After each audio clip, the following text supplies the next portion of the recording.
share that passion. But there's one thing.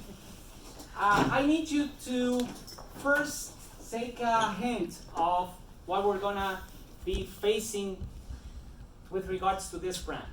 What do I mean? Well, I have to get you to context.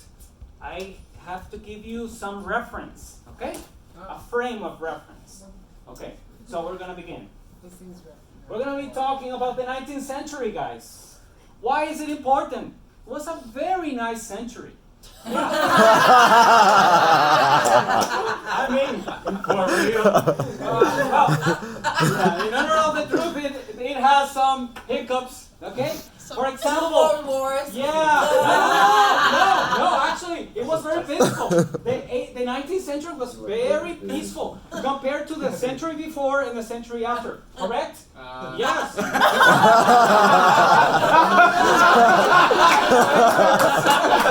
War of 1812. Yeah, but it wasn't good.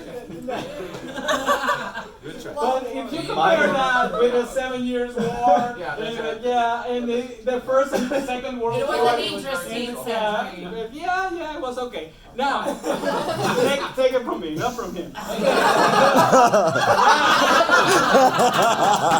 Look this way. Okay, now, what's the thing with that? Okay, it was called also the Victorian era. In honor of the Queen Victoria of England. Okay. Yeah. Now, we had some beautiful things in the century in terms of development. Okay. We had steam machines all over the place. We had technology for that time. Okay. We have trains. The first car at the very end, the Mercedes-Benz. Okay. Okay. Yeah. And we had also photography. Okay. Now we have many things. Well, the thing, you had to stand for 15 minutes in front of the camera without moving. And the guy afterwards, because you couldn't stop blinking, would have to fix your eyes, paint them over. That is true, right? Sure. Now, very good. You had aspirin. But the thing, yeah, you had a couple of things. If you got a cut and you didn't attend to it, you could die from infection because there was no penicillin. Okay? And you could, if you broke your leg, you could lose your leg, amputate it, because, why not? Very good. Now, here I show you some pictures of the apothecary and everything. What is one thing that you can say about that century? Well, it grew on the curiosity of people. Why? Because people were not as informed as today. And whenever they saw an innovation, they would go, whoa. So, what did smart people in the era did? Well, they went into having... Okay, and I haven't begun. Now, what they did is many circus, many fairs, showing the odd. Something that is curious. It would tend to show that the people would go, wow, I'm amazed. That's a thing that would tickle my fancy, right? Now, that's the thing. That's quite a word.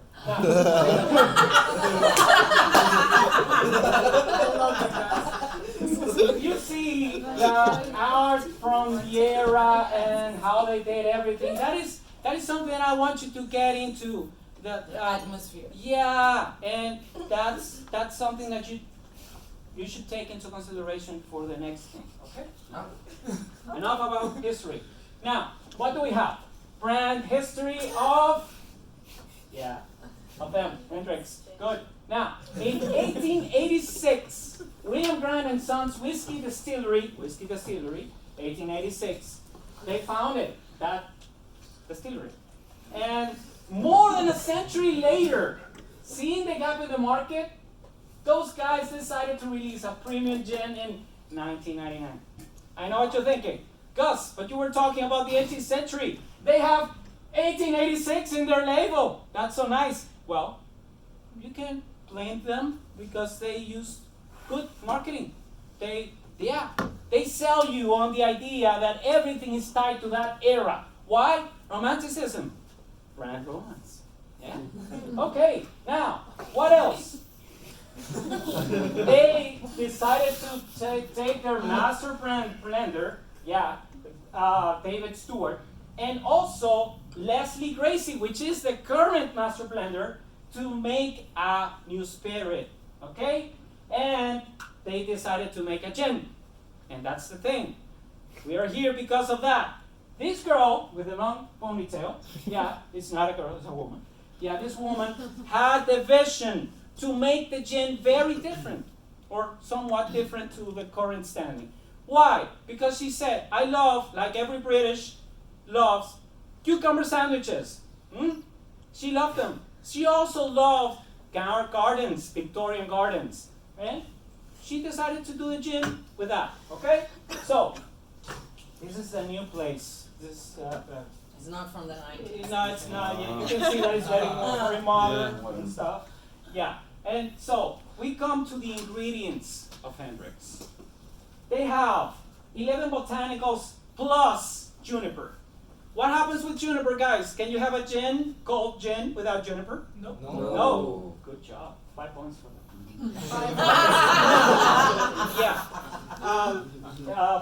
You can see, I'm not going to name them for the sake of you guys. But there's one thing, though. There's the cucumber and the Bulgarian rose petal essence. We're going to see how they make it. Just very fast here, don't worry. How is it made? Well, it's crafted, handcrafted. 500 batches at a time, 500 liters at a time, using a blend of spirits produced from 2 stills, a Carter Head and a Bennett, okay?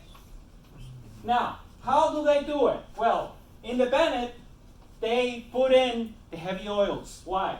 Because they boil all the botanicals in it, okay? And what happens in the other one? They don't Just boil. awful. They just put it in a canister on top and let the vapors out. So they mix both of them. And after they do that, they add the cucumber and the rose petals. Okay? That's basically it. Quite simple. Now, Target. Kirsten Walper used to be. She's a former Hendrick senior brand manager. But she summed it up very well. Our Target is driven by curiosity. They're a little bit outside of the ordinary, so mainstream brands might not be able to capture them. Yeah. Hope there's some wishful thinking, of course, because somebody can just copy them or whatever, and tailor to that market. But that's basically it.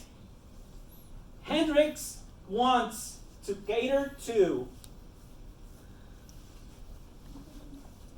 people, but in the psychographic way.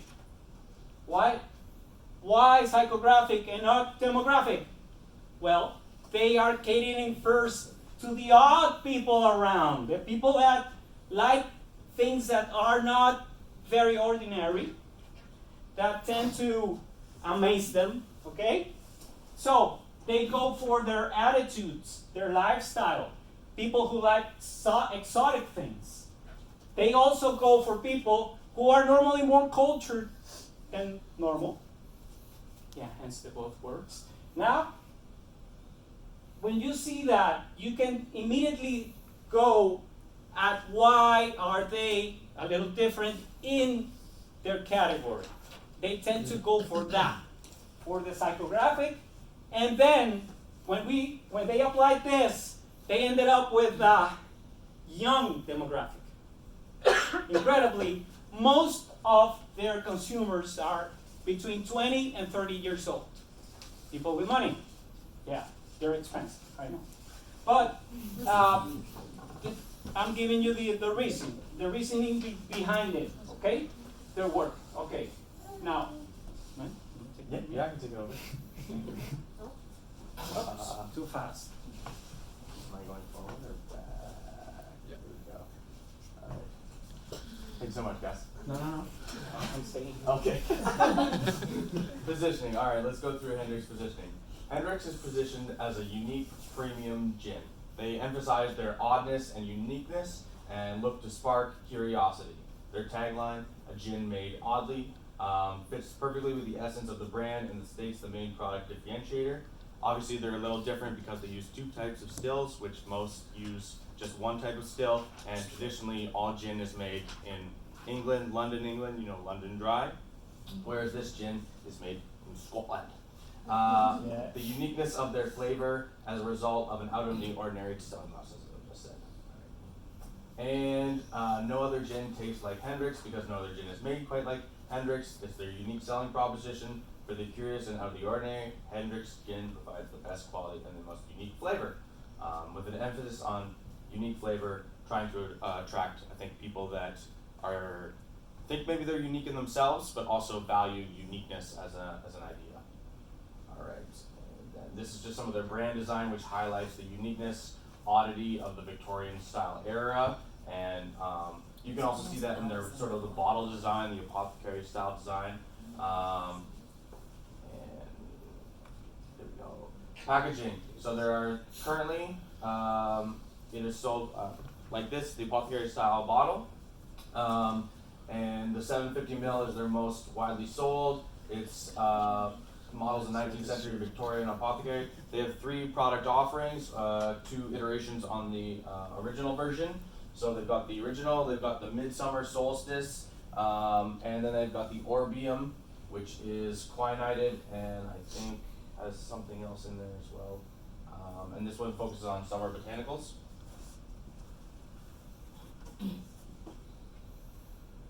And they're sold in over 80 countries worldwide, the main markets being Canada, US, Belgium, Germany, Colombia, and South America and Australia. Main competitors, Tanqueray, Bombay, the big guys, obviously Gordon's as well is in there, and Monkey 47, Oliver Cromwell, and Larios 12. Sort of some of the other more premium and widely distributed London gins. Business drivers. Excellent. Very good. Business drivers. Okay, guys. They all that imagery and all that thing, they believe it. They drank the Kool-Aid and they show it. Okay, they do many activities as business drivers. They for example, they celebrate. This is not theirs. This is not their original idea. World Cucumber Day has been around for quite a while, but they took possession of it.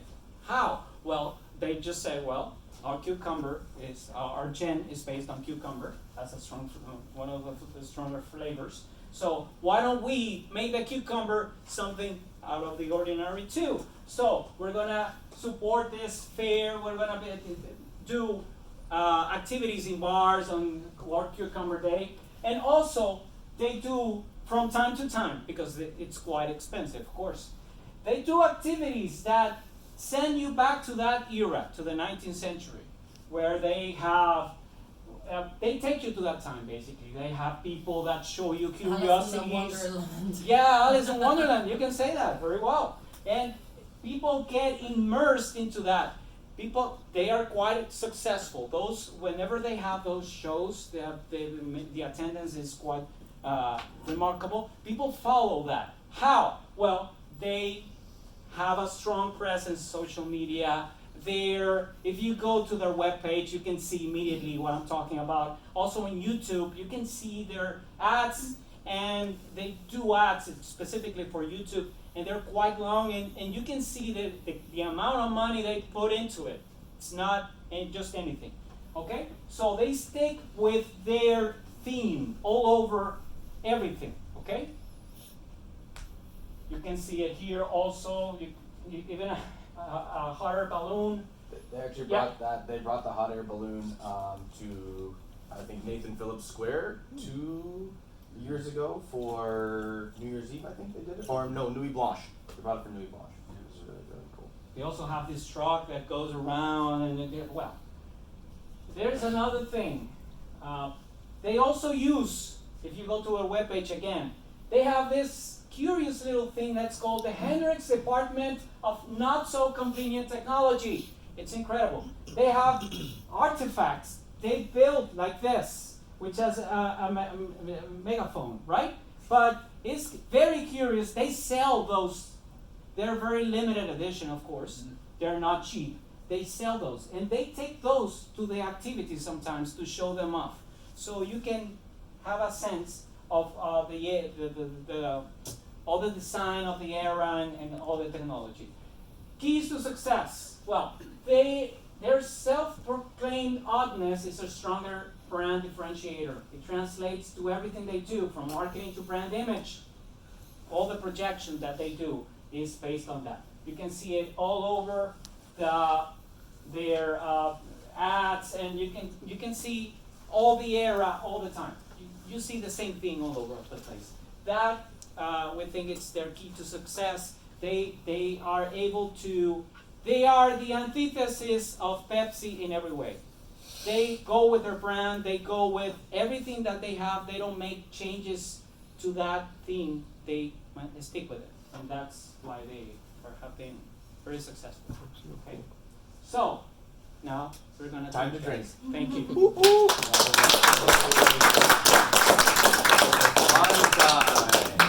All right, guys. So I've got 3 cocktails for everyone here today.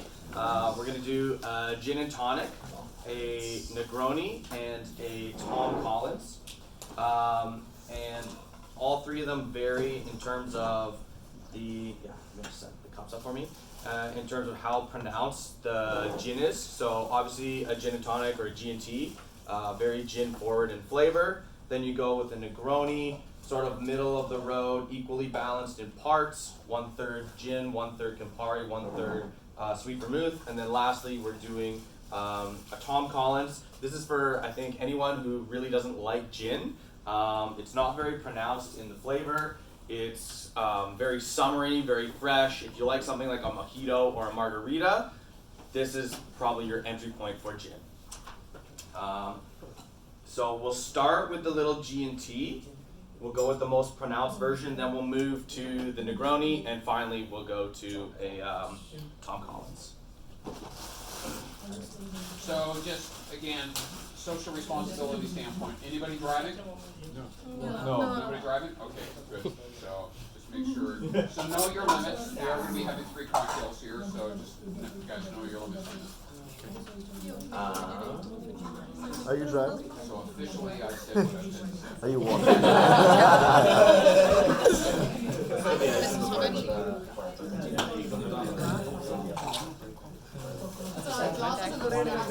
Exactly. I'm going to his now.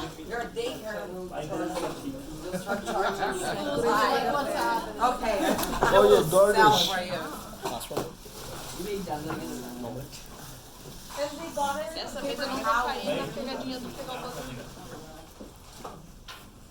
Do the lemmy, dude. The lemmy. That's it.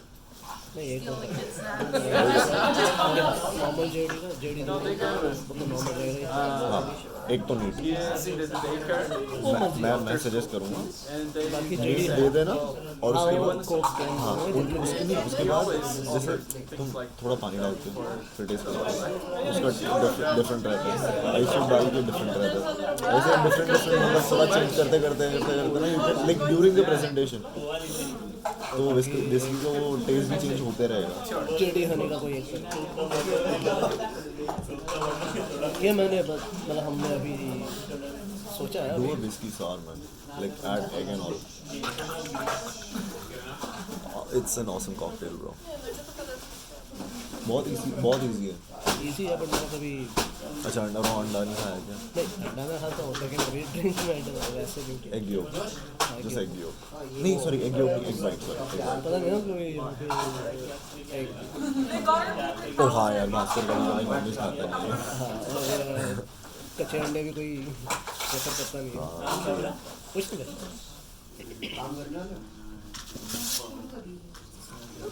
तो कोई बेच कर रहा है दारू पीने का सच में भाई दारू पीने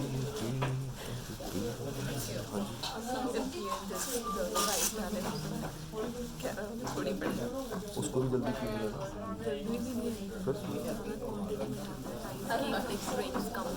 अच्छा वैसे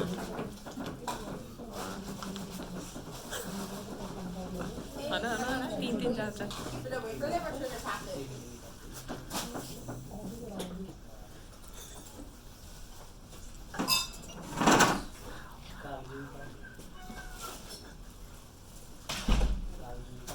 Still recording. Still recording the whole thing. I Yeah. don't know, someone took it. That was the reason why I brought it. So just a little background, guys, in terms of it. You know, this brand was created in 1999. I remember going to a I can't remember it was actually it was at a Diageo function I was at. They actually had the originator of Hendrick come in to be able to speak, and it was done by an ad agency. An ad agency came up with the idea, they came up with the concept, and everything. The one word I really took away that this guy hit on, tribe. They were all about creating a tribe. A tribe. And that's really where they are at now. They have their own little kind of world, and that's kind of just a word that started to kind of get into marketing vernacular a little bit more at that point in time, about creating your own tribe, the kind of people that will follow your brand and do things and be loyal consumers. You know, Guinness for me always had a tribe. Loyal users, they're going to switch pubs if you do it. They had their own tribe. Unique kind of consumers. Very much from a hipster standpoint, and they kind of hit the trend right at the right time. Because what happened was the world of vintage and authenticity, I would say about 12, 15 years ago, maybe 12 years ago, really came into play. People started wanting older things, a little more vintage stuff, to be able to do that. So that's they kind of hit it right at the right time. So that's starting to come down a little bit now. People are kind of wanting newer stuff. I think the bling era is going to come back. That was out there in the early 1990s. Really? Yeah. Oh, I think Bling? the bling. Like the big necklaces and all that. Well, here's the thing. Even in New York, Like the gangster? no, it's not going to come back in terms of big shoulder pads and things like this. But people are Bell wearing bottoms. suits again. They're coming back to wearing suits and dressing up a little bit more. Kind of, you know, versus a few years ago, everybody had a plaid shirt. Because this is due to the economy, right? Give it a As well. You know, you have like recessions and everything, people lay back. Don't overdress or buy your products. I did a chart for the LCBO But that, like, the one one that you wore, like, when you were that out. showed. So good.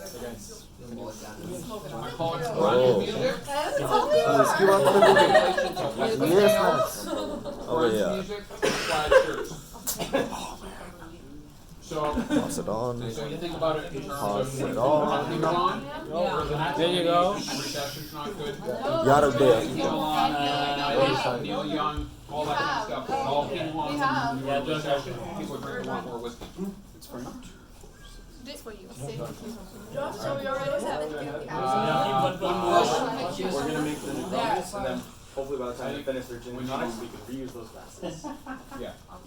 Oh no, don't make us finish. Anything you want to say about this? अपने छुपा Traditionally on a G&T, you'd probably put either a lime or a lemon, but because we're Hendricks, they're cucumber forward. With the rose petals, we put a cucumber as they recommend. If anyone's a big gin fan, try it out. Let me know what you think in terms of if the cucumber rose petal really comes through for you at all. Cheers, guys. Cheers, guys. Cheers. Enjoy. Cheers. Interestingly enough as well,